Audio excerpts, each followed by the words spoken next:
Hello! I hope you guys are doing well today. I have a few books that I just finished reading.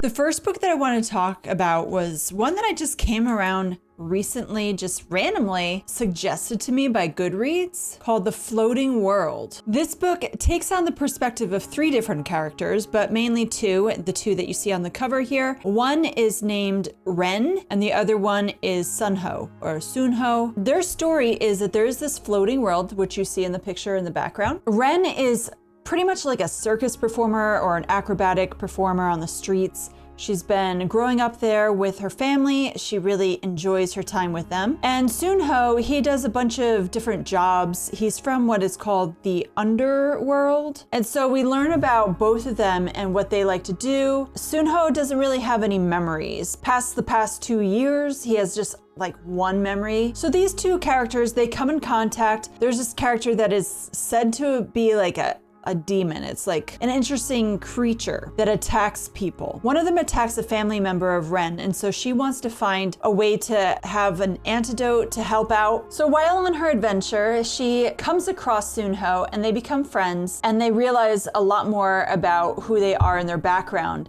And the story is very nice. Parts of the beginning of this, it was like action-packed, had lots of fantasy. Sometimes it slowed down a little bit, but I did enjoy the story and I wasn't bored throughout my reading of it. I really liked the characters. I felt like I could understand them really well. This book, I feel like it's such a beautiful cover, and that's what really drew me in. It kind of reminds me of Laputa, A Castle in the Sky, mixed with Final Fantasy, mixed with, oh my goodness, like a few stories combined. There was another one. My husband also read this book while I was reading it, and he just finished it today. And I'm trying to think, there was something that he said it reminded him of as well. But at the same time, it was very cute. I think there might have been a couple bad words throughout this, but not really. Trying to remember, it might have been just scattered here and there, maybe like 1 or 2 words. So it's interesting because I don't really normally read fantasy lately, but I've been reading more. I'm trying to think, there's some violence in this. You know, there's a lot of survival, and because there are these creatures and there are just people that are after them, so they have fights. But I really thought it was delightful. Like the story, it's very hard to not give a spoiler for this, so I'm just going to say that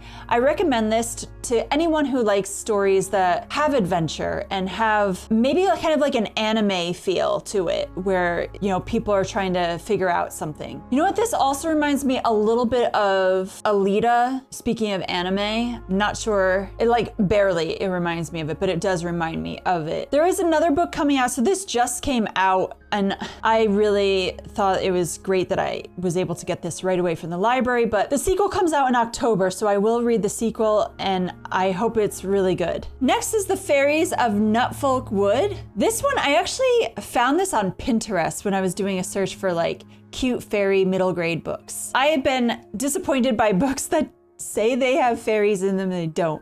This one has fairies in it. It doesn't really have a lot of them. It's about Willa. She has 2 parents that are going through a divorce, and she's really struggling with it.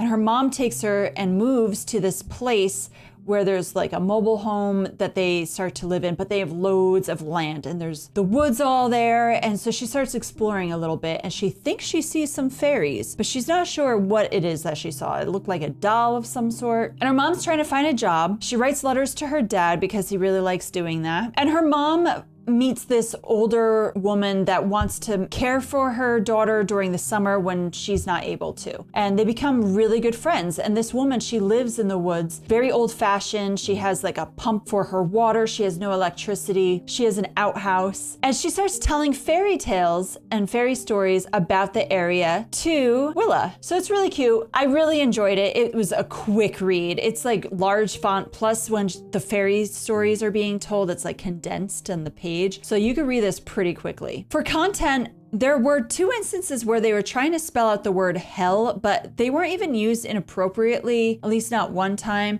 but they spell it out. And I'm like, why even bother having that in there at all? There is a drunk at one point in this story. There's the divorce situation. There's a lot of talk about death, and there's a little tiny bit of violence in this. So I would say this is good for like, if you have a kid that's like 12 or older, or if you want to read it, because it's great for adults too.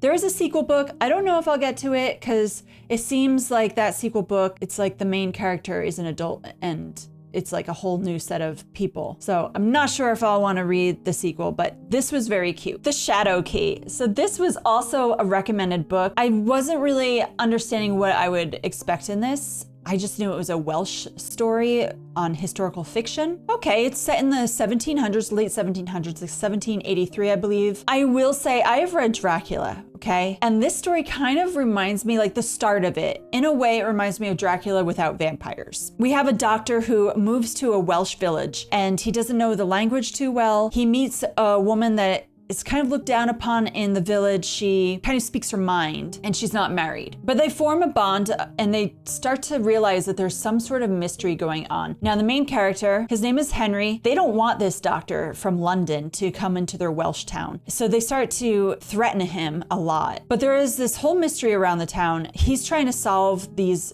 mysteries with this woman. Content-wise in this book, I don't remember there being anything really that was bad. There was an issue where they talk about someone sleeping with someone, but they don't go into any details at all. They like make out. And then it's like, we find out the next day, like what happened. Not in detail whatsoever. Now this book, it was very slow. I feel like I didn't get into this until 3/4 of the way in this book. I almost gave up on it and I didn't. Maybe something picks up, and it did. I really liked the ending a lot, actually. I thought it wrapped up pretty well. I really liked the folklore because I don't think I've ever read a book about Wales. I just found it very fascinating. There are a lot of different situations brought up about the folklore, specifically in that area. So I had fun, but at the same time, I was bored out of my mind in the beginning. So it just depends on where we are in the book. The characters, I feel like I really liked Henry. The other character is Lynette. She was pretty cool. I would have liked to have more of maybe her perspective or understanding of who she was. I feel like I didn't get enough of that, but all the story around it was very well written. So I just think it could have flowed a little bit better, but it was still an okay story. By Evening's Light. This is the third book in a series that I started reading last year. I originally started reading this book actually, and then I had to go back to the first book because I didn't realize it was the third book. So I had to get this in the library a couple times because I was like, this is confusing me because there are so many characters thrown at you. It's about these kids where they were raised by Mennonite parents, and one of their parents, maybe it was both of the parents, they were born Amish but became Mennonite, so less conservative, Anabaptists. And so they're dealing with the death of their parents. They move all the way from one side of the country to the other side of the country. And so each book is about one of these daughters. But you learn a little bit about each daughter throughout all the books. But in this book, the youngest daughter, as she had been in Haiti for a while on like a big missions trip, she had worked there, she really enjoyed it, but she had a relationship that didn't go so well, so she comes back and she's trying to work on her grandparents who are Amish, her grandparents' farm, and then she has all sorts of plans, but she at the same time doesn't really know what she wants to do because she likes working the farm, but she also was thinking about going to Alaska to get a job. But at the same time, we have a story throughout all three books from her great-great-aunt, I believe. She's like in her 90s, and she's telling a story about how she grew up in Germany and Nazis did like experiments on her and her sister when they were really young. That was like the first book that we learned that, but this book, we have a lot more of her story. The first book was more the perspective of she was telling a story about someone else, but this one is more her own story, and it tells her own love story.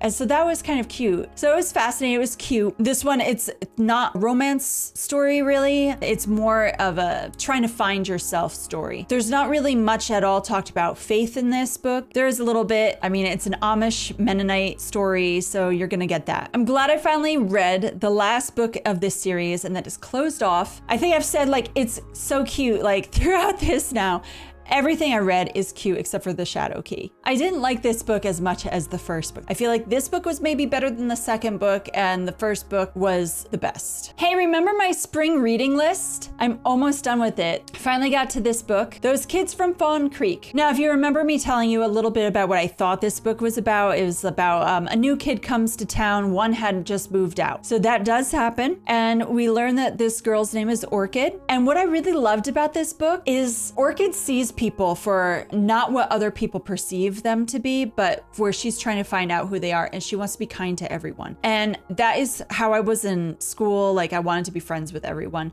So I really appreciated how she was acting. But this book takes the perspective of so many of the kids, and they all are trying to figure out, where is she coming from? Who is this girl? And they don't know anything. And then we learn about each of these characters and what their interaction is like with her. So we don't get her perspective one bit. And oh my word, middle school, it's like 7th graders. I forgot how crazy 7th grade is, but when you read this, you feel like you're back in 7th grade. And I was like, I don't know if I like that. 7th grade was actually an okay year for me, so I didn't mind it too much. I wish that there was some kids of color. I mean, the characters are set in Louisiana, but they explain it a little bit, but I'm surprised because the author is of Latin blood. So anyway, I was just surprised, and I know this author writes a lot of books about different cultures, so I'm not gonna hang that up on her head. But anyway, I thought it was a very sweet book. I actually teared up at one point, which all the other books that I read in this pile, I did not tear up except for this one. So that was interesting because it's a kid book. It's a middle grade book. Content wise, I don't remember there being anything. There is bullying, definitely bullying, and a lot of rumors. Oh my word. But I didn't like the ending because it felt like so flat, like there should have been more. It was like, okay, that's that. But wait, I have questions. So those questions are not satisfied at the end of this. It's just there. But I did have fun with this book. I liked this book. And I even said to my husband when I was reading, I was like, I think this is so cute. This is so sweet. Another cute book. So anyway, that is my pile that I'm going to talk about today. Out of these books, I don't think any of them were like most amazing books I ever read. There's nothing that I was like, I love this book. They're just very nice books. So if you like middle grade books, there are a couple there. If you like fantasy books, go for it. If you like ones that are sort of thrillers, mysteries, Shadow Key was more like a thriller. And if you like stories about like folklore and cults, that one might do it for you. And then, Amish books, Mennonite books, I just love them. They're a cozy feel. They're nice. I like to read those wholesome books. A little bit of Christian books here and there I have to read. So thank you guys, and have a wonderful day, and keep reading, and let me know what you think about these books, or if you're interested in any of them. Have a great day. Bye.